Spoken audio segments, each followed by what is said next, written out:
Bienvenido de nuevo al podcast resumen del conflicto de los siglos. En el capítulo de hoy, el conflicto inminente.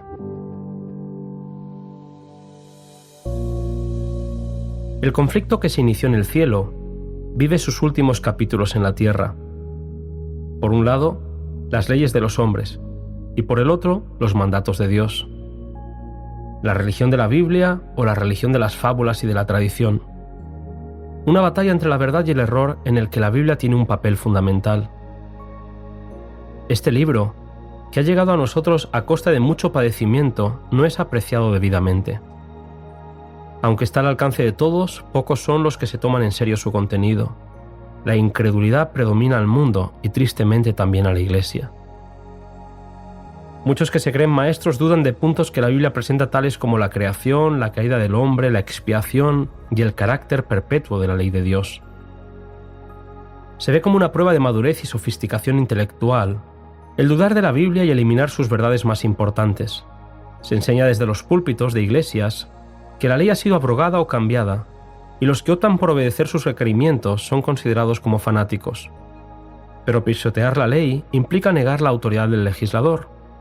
Rechazar la verdad bíblica implica rechazar aquel que es la verdad. Decir que la ley de Dios ya no es de carácter obligatorio tiene consecuencias graves, porque como dice Elena White, cuando se echa a un lado la norma de justicia, queda abierto el camino para que el príncipe del mal establezca su poder en la tierra.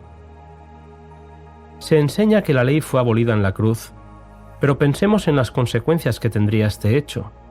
La ley nos protege contra las prácticas deshonestas, la codicia, la mentira y el fraude. Protege la propiedad de tal forma que el más fuerte no se haga con lo que posee el más débil.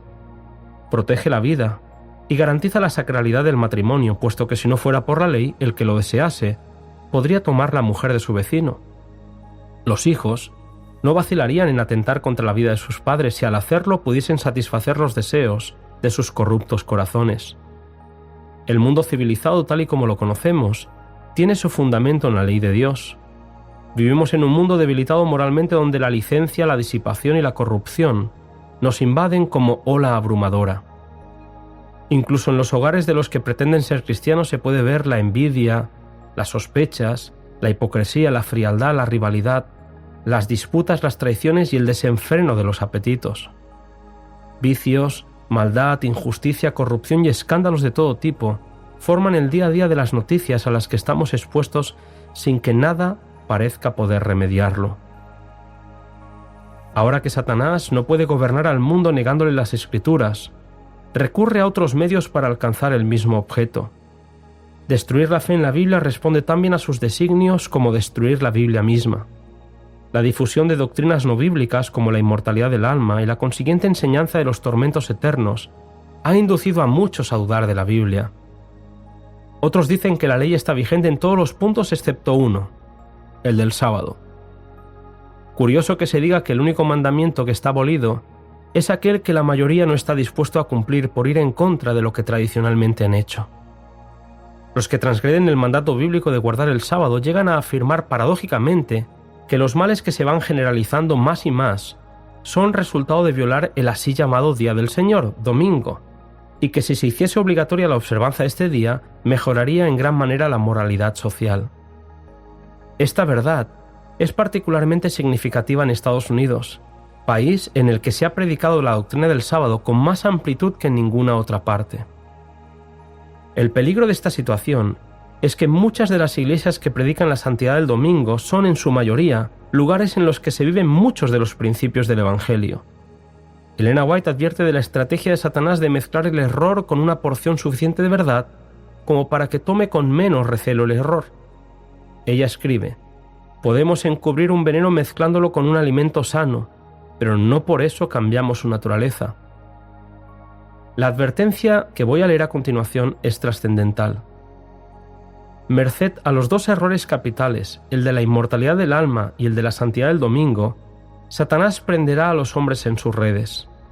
Mientras aquel forma la base del espiritismo, este crea un lazo de simpatía con Roma. Los protestantes de los Estados Unidos serán los primeros en tender las manos a través de un doble abismo al espiritismo y al poder romano. Y bajo la influencia de esta triple alianza este país marchará en las huellas de Roma, pisoteando los derechos de la conciencia. En la medida que el espiritismo imita más de cerca al cristianismo, tiene mayor poder para engañar y seducir. Milagros, sanidad y prodigios innegables serán mostrados como evidencia de la manifestación del poder divino, sin que necesariamente tengan ese origen divino. Quizás no lo podamos ver, pero la Biblia nos dice que estamos en un conflicto entre el bien y el mal. Jesús nos quiere salvar y Satanás está empeñado en arrojar a sus víctimas a la eternidad. Es Dios quien protege a sus criaturas y las guarda del poder del destructor que está listo para emplear su poder en cuanto Dios se lo permita. Elena White escribe: «El mundo cristiano ha manifestado su menosprecio a la ley de Jehová, y el Señor hará exactamente lo que declaró que haría. Alejará sus bendiciones de la tierra y retirará su cuidado protector de sobre los que se rebelaron contra su ley y que enseñan y obligan a los demás a hacer lo mismo». Se nos dice que la línea de separación entre los que profesan ser cristianos y los impíos es actualmente apenas perceptible. Los miembros de las iglesias aman lo que el mundo ama. Ella sigue diciendo: «Al par que se hace pasar ante los hijos de los hombres como un gran médico que puede curar todas las enfermedades, Satanás producirá enfermedades y desastres al punto que ciudades populosas sean reducidas a ruinas y desolación. Ahora mismo está obrando.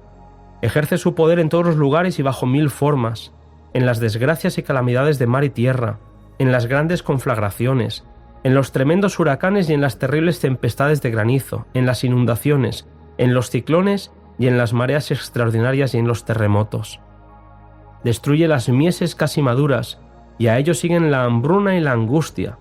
Propaga por el aire emanaciones mefíticas, y miles de seres perecen en la pestilencia. Estas plagas irán abundando más y se harán más y más desastrosas. La destrucción caerá sobre hombres y animales. La tierra se pone de luto y se marchita. Desfallece la gente encumbrada de la tierra. La tierra es profanada bajo sus habitantes porque traspasaron la ley, cambiaron el estatuto y quebrantaron el pacto eterno». Isaías 24, 4 y 5. El lenguaje es claro. Plagas y desastres sacudirán la tierra y lamentablemente se acabará culpando a los que se mantienen fieles a la verdad bíblica como causantes de esos males. Se dirá que los hombres ofenden a Dios al violar el descanso dominical. Se nos dice que habrá manifestaciones sobrenaturales de espíritus que lamentarán la gran maldad existente en el mundo y apoyarán el testimonio de los ministros de la religión en el sentido de que la degradación moral se debe a la profanación del domingo. Cristianos que pretenden formar la Iglesia de Dios mientras anuncian que la ley divina ha sido mudada y denuncian a los que son fieles como malhechores. Por medio de las autoridades religiosas y civiles, se buscará dominar las conciencias de los hombres. Elena White afirma que los que honran el sábado de la Biblia serán denunciados como enemigos de la ley y del orden, como quebrantadores de las restricciones morales de la sociedad y, por lo tanto, causantes de anarquía y corrupción que atraen sobre la tierra los altos juicios de Dios. Al haberse aprobado ciertas leyes, se acusará a los que no quieran someterse a ellas de deslealtad hacia el gobierno, mientras que desde los púlpitos se animará a obedecer a las autoridades civiles porque fueron instituidas por Dios. Se nos dice que a medida que las iglesias protestantes rechacen los argumentos claros de la Biblia en defensa de la ley de Dios, desearán imponer silencio a aquellos cuya fe no puedan rebatir ya con la Biblia.